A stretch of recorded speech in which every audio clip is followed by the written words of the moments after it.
Wow, nice bright music for this beautiful, bright winter day. Good morning, everyone. My name is Daveta, and I'll be your service leader for today. Welcome to Unity of Bloomington. At Unity, we offer practical spiritual teachings that empower abundant and meaningful living.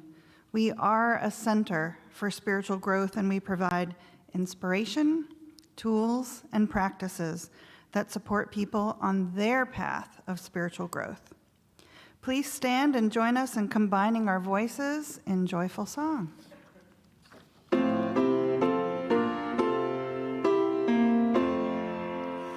Angels we have heard on high, sweetly singing o'er the plains, and the mountains in reply, echoing their joyous strains. Gloria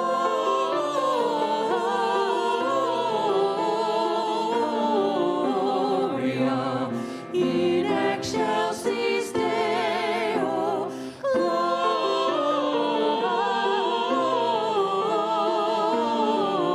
Gloria in excelsis Deo. Shepherds, why this jubilee?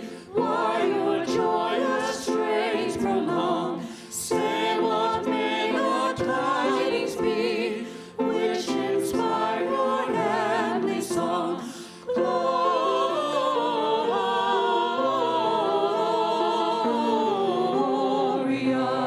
in excelsis Deo, Gloria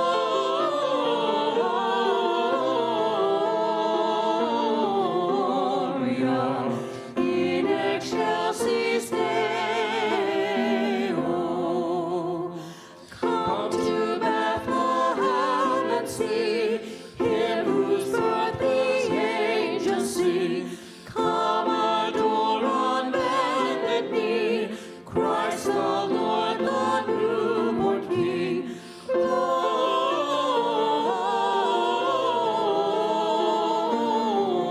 Gloria in excelsis Deo, Gloria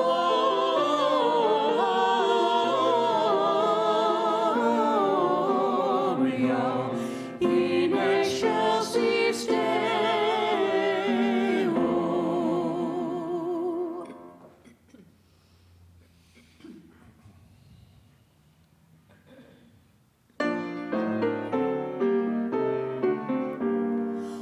While by my sheep I watched at night, glad tidings brought an angel bright. How great my joy, great my joy. Joy, joy, joy, joy, joy, joy. Praise ye the Lord in heaven on high. Praise ye the Lord in heaven on high. This gift of God I cherish well, that ever joy my heart shall fill. How great my joy, great my joy. Joy, joy, joy, joy, joy, joy. Praise ye the Lord in heaven on high. Praise ye the Lord in heaven on high.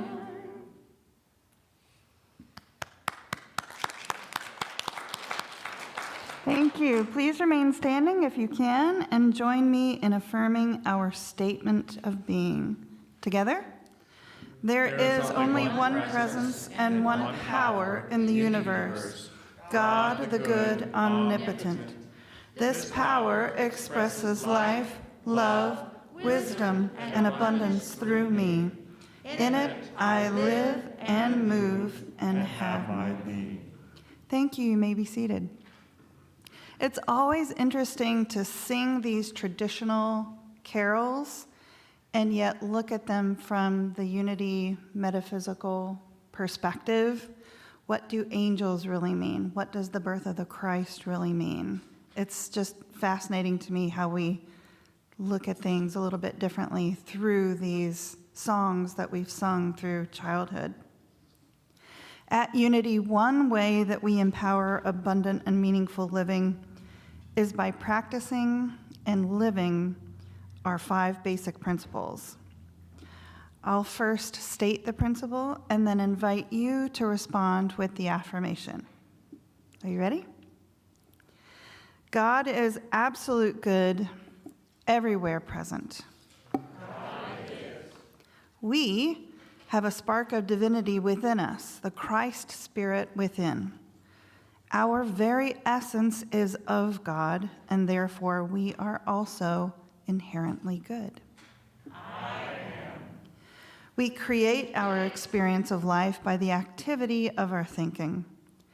Everything in the manifest realm has its beginning in thought. Prayer is creative thinking that heightens the connection with God-mind and therefore brings forth wisdom, wholeness, prosperity, and everything good. Through thought, words, and action, we live in the truth we know. Thank you. I'll now invite up Reverend Lynette for our moment with the children.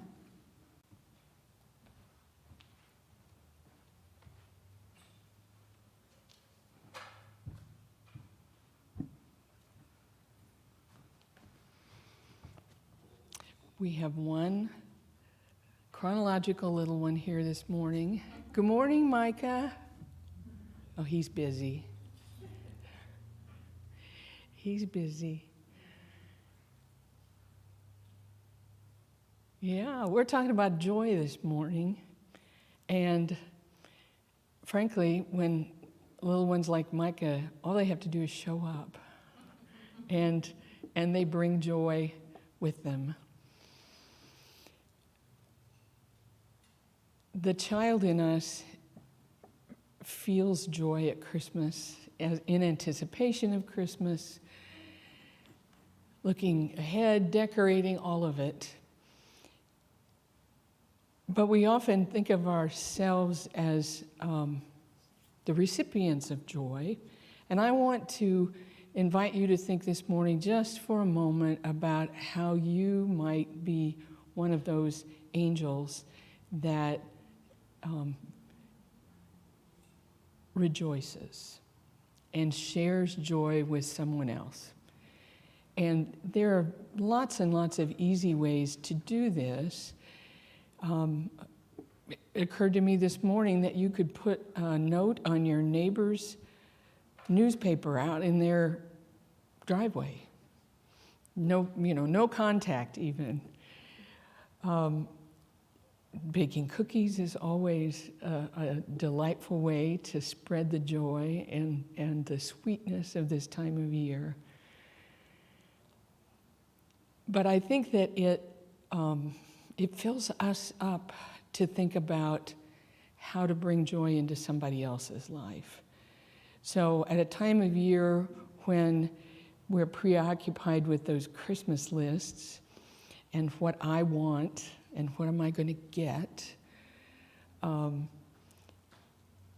want to invite us to think about how we can and bring a little bit of joy into somebody else's life this week. Thank you.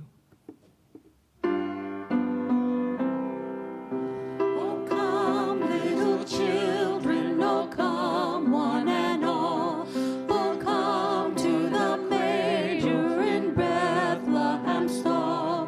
When Jesus the baby was born on that night, he taught us the all shine with heavenly light. This year, Unity's annual theme is how to stay centered no matter what. Being in December, you all could probably repeat that back to me. Each month, we explore the role that one of the 12 powers plays in staying centered and experiencing inner peace no matter what is occurring around us. And this month, we're exploring the power of life. God is life. The power of energy, animation, force, and intelligence that enriches every aspect of being. Divine life, God life, is an endless flow, a limitless source of energy and vitality that fills our body, mind, and spirit. It is our true state of being, undimmed by outer circumstances. Divine life begins in the mind with our thoughts, our assumptions and beliefs, and it radiates outward to our physical body and outer environment. By the power of life, we are energized and renewed to flourish and grow. Here and now, we are joined together with the infinite flow of eternal life. Please join me in saying this month's affirmation. Together. Life is the infinite endowment of God, and eternal life is happening right now.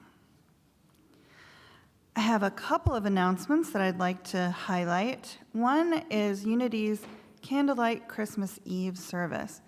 If you've never been to this, I get goosebumps just thinking about it. It's such a warm, intimate service, and yet during the pandemic, we will be socially distanced and masked, but we will still have that warmth of the candlelight and of community and of course of the beautiful music that we get treated to every Sunday, but especially with the familiarity of all of the carols. We invite you and yours to join us at 7 p.m. on Friday, December 24th, here in the chapel for our traditional Christmas Eve service. It includes the retelling of the Christmas story, and then we sing a verse of many beloved Christmas hymns kind of in between. So you get a chance to hear about it and then rejoice in it, and then hear a little bit more. The service will conclude with a sacred candle lighting experience in which we will celebrate the coming of the Christ light within and recommit ourselves to expressing that light in our world. The service is less than an hour. It's family friendly. Everyone will be masked, and there is room for physical distancing to ensure a safe experience for anyone who would like to attend in person. Yes. Well, the service starts at 7. If you come at 6:30, there will be a half hour of meditated Christmas carols. Oh, nice. So if you want to join us at 6:30 instead of 7, we'd love to have you do that too. Nice. So we've got people who will be here kind of preparing the space a bit. Lovely. I like that. And then just 2 days later, Unity has our burning bowl ceremony. This is kind of our interpretation of the New Year's resolutions. And instead of adding something, a new commitment, a new responsibility, we're looking at where is there something within us that we could relieve ourselves of. And so we're titling this The Power of Subtraction. What can we let go of that is maybe weighting us down a little bit more than what we would like to? That is on Sunday, December 26th, and I have the honor and the pleasure of leading that this year. Today is the third Sunday in Advent, a word that means coming. The Christian Church observes this season beginning 4 Sundays before Christmas and then ending on Christmas Eve. It's a time of spiritual preparation for the celebration of Jesus' birth. The season continues today, so we light the third Advent candle. Ginger will do the honors of that. We light this candle. We light this candle to symbolize the joy we can choose to experience and to radiate during the holiday season. Today, our affirmation is, On this day of Advent, I feel fully alive and joyous.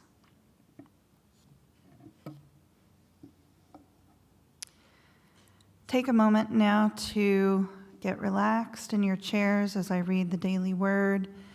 Let's all take a deep breath in. And as you exhale, allow the chair to receive the weight of your body. Feel your shoulders relaxing down, and relax your face and your jaw. I feel fully alive and joyous. I feel the joy of God within me as a gentle spring bubbling up within my heart and bringing energy to all I do. This reassuring feeling is a sure sign that I am living in harmony with my true spiritual identity. I discover joy by connecting with the Christ within. As I become a greater conduit, I find renewed kindness and love to share this holiday season. I express compassionate love as I align my heart with the great heart of God, which beats with a steady rhythm of joy. I share joy through selfless service. Every day offers an opportunity to make a difference by lifting up others with a considerate gesture or a quiet word. Each act of kindness fills my heart with joy. And from Isaiah chapter 51, verse 3, "For the Lord will comfort Zion.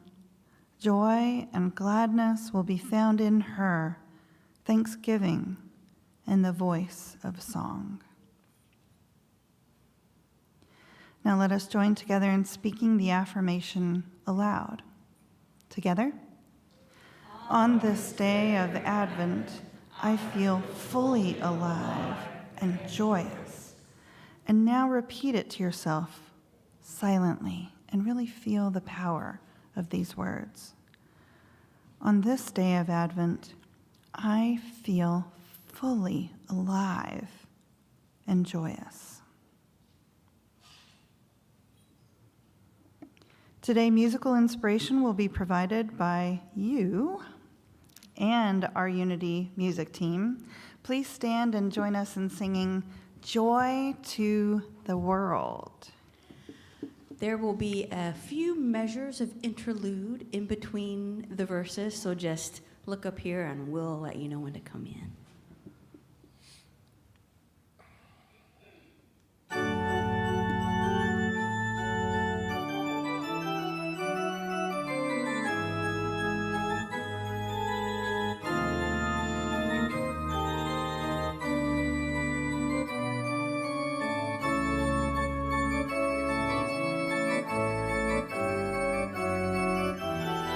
Joy to the world, the Lord is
Wonderful job, everyone. You may be seated. Very nice. Our guest speaker today is Reverend John Spain. With a thorough grounding in mainline Christianity and a degree from a United Methodist seminary, John speaks with a voice that respects tradition while including 21st insights into human nature and motivations. His sermons and essays, while not explicitly partisan, it won't take long for you to discern his party preference, are almost always political in that he seeks to find connections between biblical teachings and the current teachings of the day. A deep introvert, he prefers to spend more time listening than speaking, while always looking for common ground on which to build relationships. John, his wife Joni, and their dog Toby. What kind of dog is Toby? A bagel. A Basset Beagle, Toby the Basset Beagle, have lived in Monroe County since the spring of 2016, and we're so happy to have you here. Although the pandemic continues with vaccination cards in hand, they've begun to emerge from isolation and resume visiting family and friends face to face, and today, all of you. Please join me in welcoming Reverend John Spain.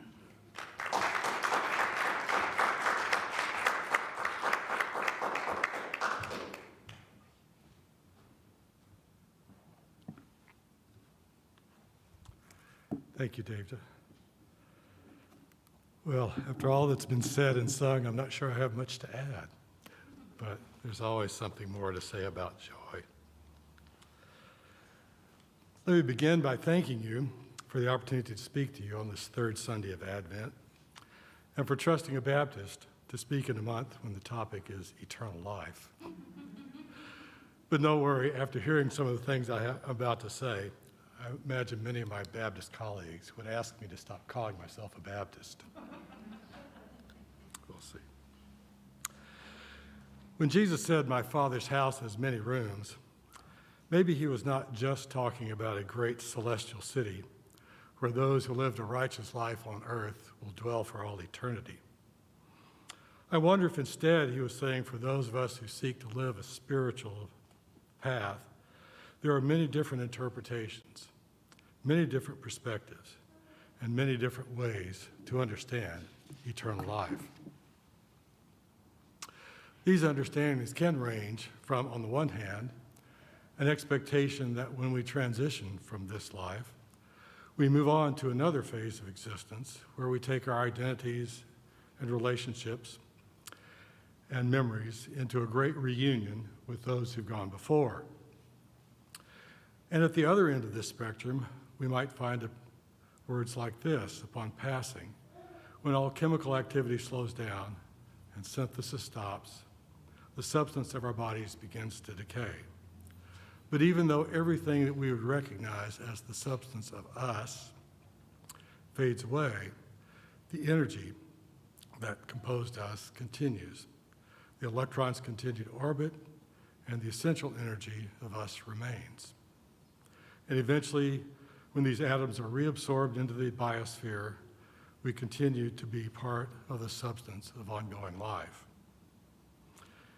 And wherever you fall on this spectrum, whatever room is yours, Jesus assures us that there is room in the house of God for each of us. But I'd like to suggest that perhaps there is a third dimension to an understanding of eternal life. I would say that eternal life describes where we choose to live and breathe and find our meaning. Jesus often talked about the world, and he would contrast the way that people live in the world with the alternative path that he presented his followers. He said things like, "My peace I leave with you. My peace I give to you. I do not give as the world gives." So I'd like to focus for a moment about this contrast between the world and the peace that Jesus offers, the eternal life he gives. A more contemporary way of talking about this might be to talk about a contrast between the ego and the spirit. But let me say that I think sometimes in this conversation, the ego gets a bad rap. One of the other through lines in the New Testament talks about that those of us who seek to live by spiritual values have the challenge of living in the world without becoming of the world.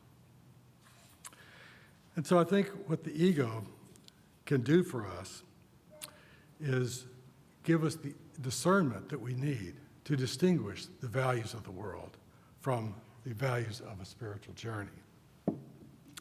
The ego can help us navigate our lives by seeing more clearly the distinction, sometimes very subtle distinctions, between these values. And also to warn us that the world is constantly telling us to find our spiritual fulfillment in the things of this world. Possessions, property, achievement, education, fame, competition, a youthful appearance, thrill-seeking, winning, and I could go on. And having the ability to see the contrast between the world of the ego and the world of the spirit helps us see some fine distinctions that can often confuse our following a spiritual path.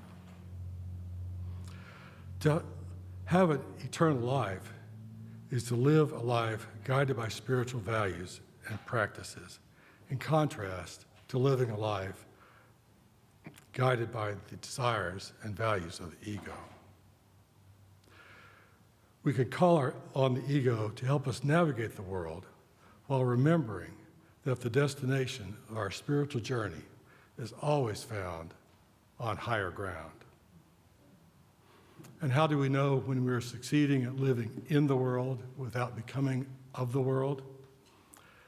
We know that when we begin to manifest the fruit of the Spirit. And the fruit of the Spirit is love, joy, peace, patience, kindness, generosity, faithfulness, gentleness, and self-control. And this brings us to the topic of joy. Marie Kondo, bless her heart. Marie shows us how to declutter our surroundings and have a more organized sock drawer. But when she says to take each item out of our sock drawer and ask the question, does this bring me joy? She must be talking about something other than the joy that we celebrate in our Advent wreath. So I worry that when we're looking for joy in our sock drawer, we might be looking for joy in all the wrong places. So turning to the Bible, as we Baptists are wont to do, I found that there is rather little discussion of joy per se. Just like a few months ago when we turned to the scriptures to talk about faith, there was little discussion of faith as a concept, but many more accounts of what faithful people do. And so it is with joy. The related verb rejoice and accounts of people rejoicing occur much more often than the word joy. So when we look at these accounts, we find that people experience joy and begin to rejoice not over a favorite article of clothing or any of the things of this world for that matter. Rather, people set to rejoicing when events such as these occur. An enslaved people are set free. A wandering tribe finds a homeland. A conquered people return home from exile. A temple is restored, and holy scriptures are recovered. And a wayward child returns home.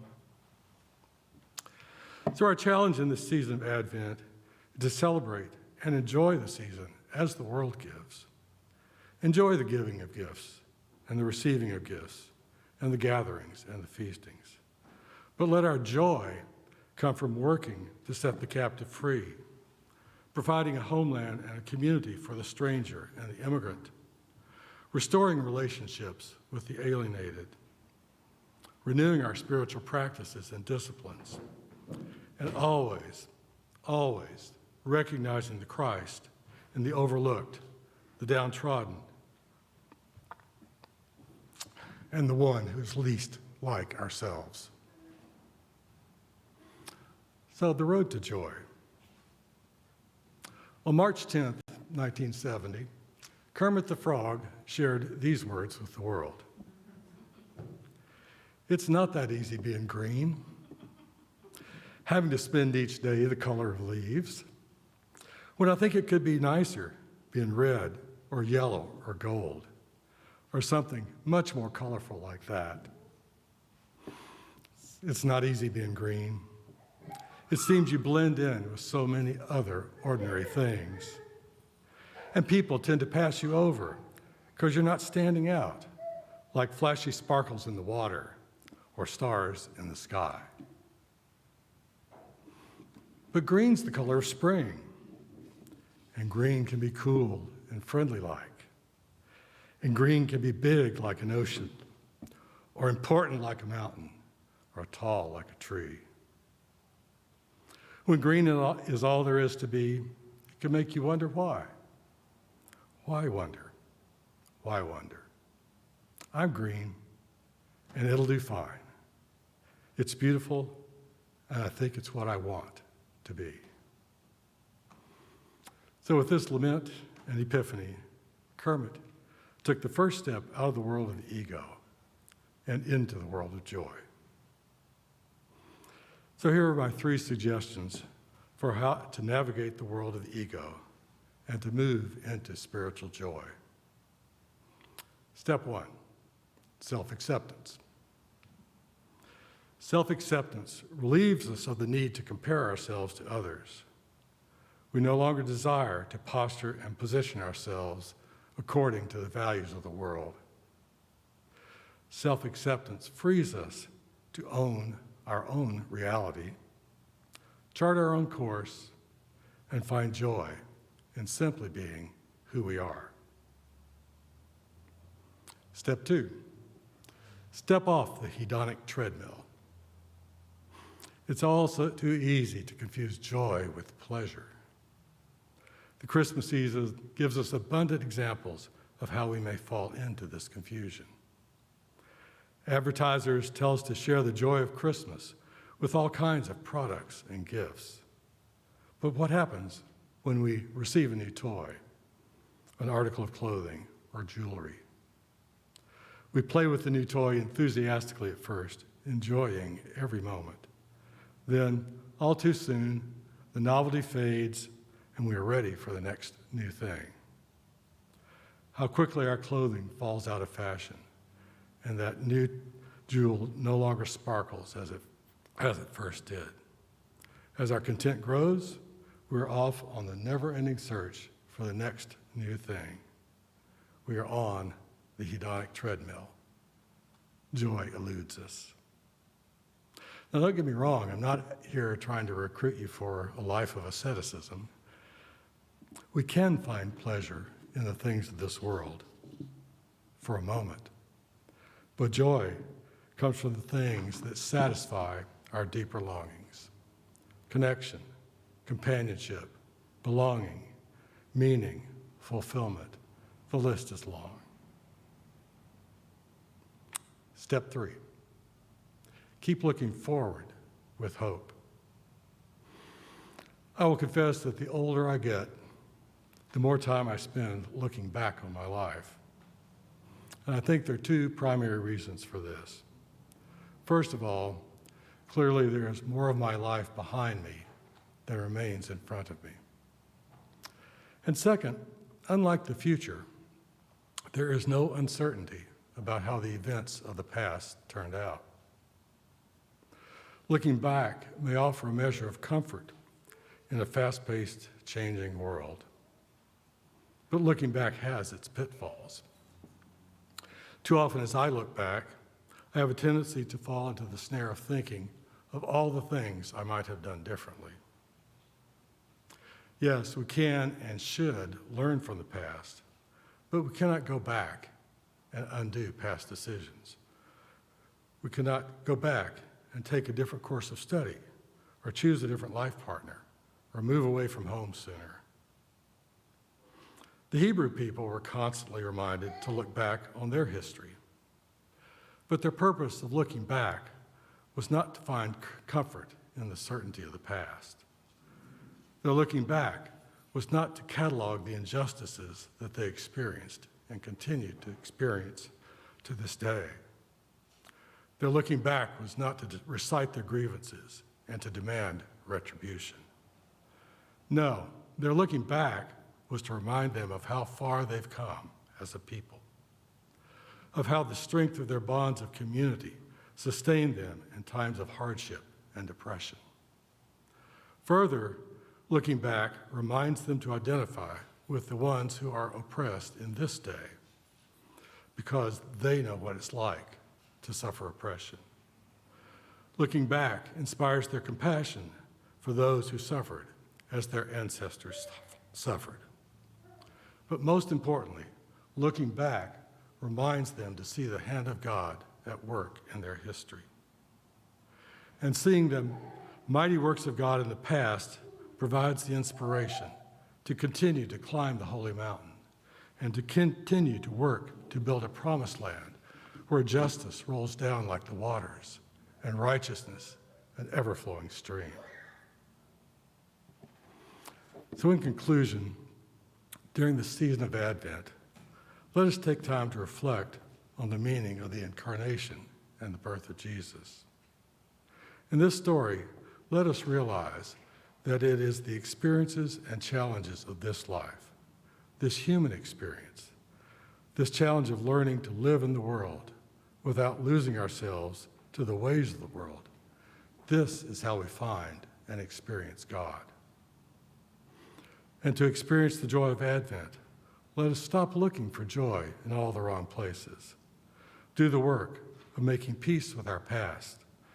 Learn to accept our present selves, and together look forward with hope and love.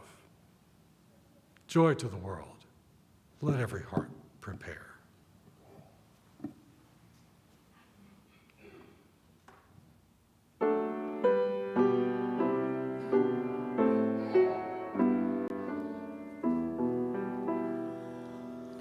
O come, desire of nations bind, all people in one heart and mind.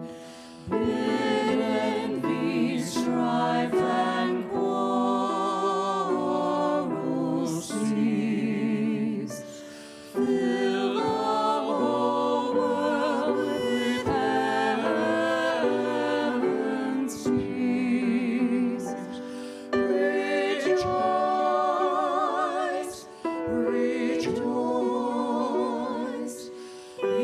Emmanuel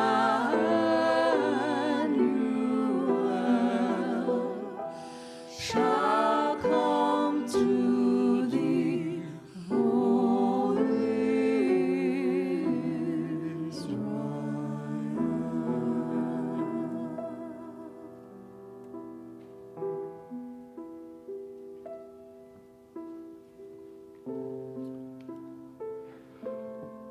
I invite you into a time of calm and quiet meditation. Perhaps you want to close your eyes, or maybe you want to stare at the candles of the Advent wreath. Breathe deeply, pause, and exhale. Again.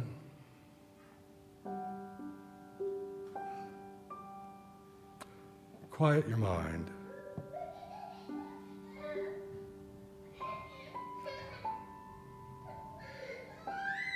Listen for the still, small voice. Let hope find a place in your thinking.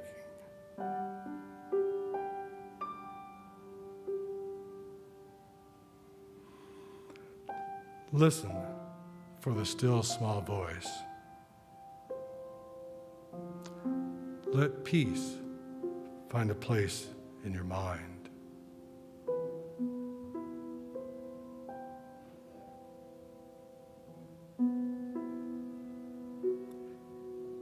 Listen for the still small voice. Hear the sound of your soul rejoicing.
living in an abundant universe.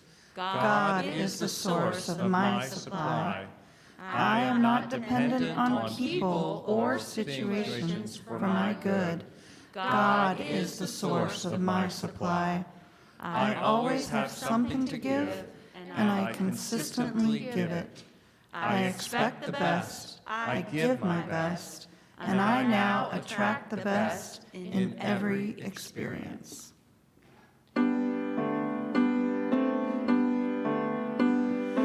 Ding dong merrily on high, the Christmas bells are ringing. Ding dong joyously reply, the angels all are singing.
if you ever want a breath exercise, that Gloria. And now let us bless our abundance of breath and riches and volunteering together with these words. Divine love flowing through me blesses and multiplies all that I have, all that I give, and all that I receive. I'd now like to invite you to stand and join with me in saying our closing prayer. Together, we are here to glow as the light of God. We are the light of God. We are here to embrace as the love of God. We are the love of God. We are here to stand in truth as the power of God. We are the power of God. We are here to radiate as the presence of God. We are the presence of God. Wherever we are, God is, and all is well. And in gratitude for our radiant health, please remain in place and join us in singing together, "Let There Be Peace on Earth."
Thank you, everyone. Have a wonderful week. Thank you. Hi, Joe.